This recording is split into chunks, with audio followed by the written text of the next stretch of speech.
The Overwatch investment in automation really was designed for a couple of things, right? And number one is let's get better at detecting bad things.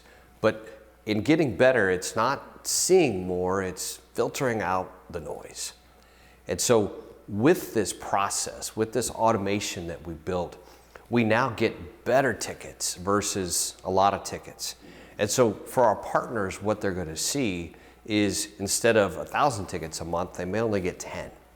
But those 10 will be legitimate issues that we need their help with. The second part of that automation is now for our partners who have tools that we can talk to programmatically via API. Now we can build responses in, so at 2 a.m. instead of waking them up and saying, hey, we just saw this at customer A, how do you want us to handle it? We have runbooks that we just execute. And that execution of that runbook stops the threat at 2 a.m. And then we send them a ticket, we talk to them in the morning, we say, hey, we saw this bad thing, we did this. And so for them, they're gonna have a consistent, repeatable, effective response using automation tools that make us better at serving their needs. Traditionally, in a 24-hour period, we would see somewhere, there's about 2,400 alerts here. And this is pretty, different day by day. With it being over the weekend, it's obviously a lower volume. During the weekday, this number may bump up to 3,000 or 4,000 in a day. As you can imagine, that's a lot of hands-on analyst work, a lot of troubleshooting, threat hunting, things like that. Well, now with the SOAR platform, we're actually able to automate a lot of these alerts that come through and either look and evaluate before an analyst has to look and evaluate, or completely dismiss an alert if we know it's a false positive. I want to walk through two quick examples here. I'm going to first start with our IDS playbook. This is pretty straightforward. Ingest the alert from the IDS. And then typically what an analyst would, their first step would be, let's go check our traffic logs. Let's verify if this was even allowed or if the firewall did its job and blocked it.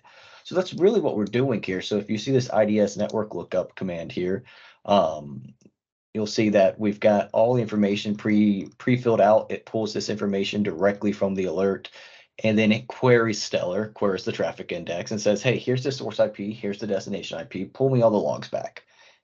Are we seeing denies or are we seeing allows? When we see allows, we're going to go ahead and bump this up to an incident.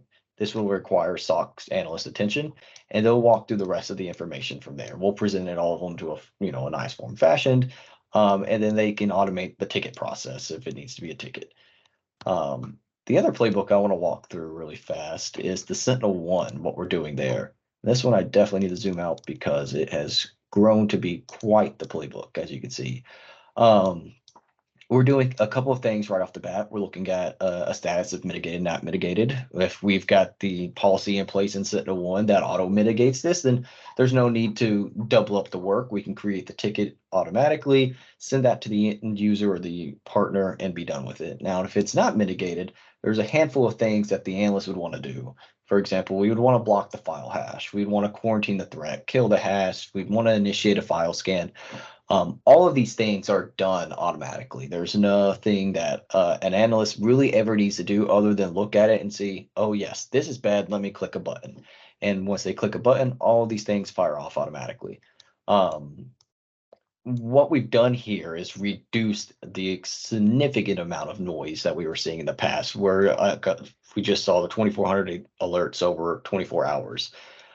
Now, we only see typically 20 alerts a day. We've seen tremendous amount of growth in our in terms of our response capability and the amount of alert fatigue that we've drastically dropped.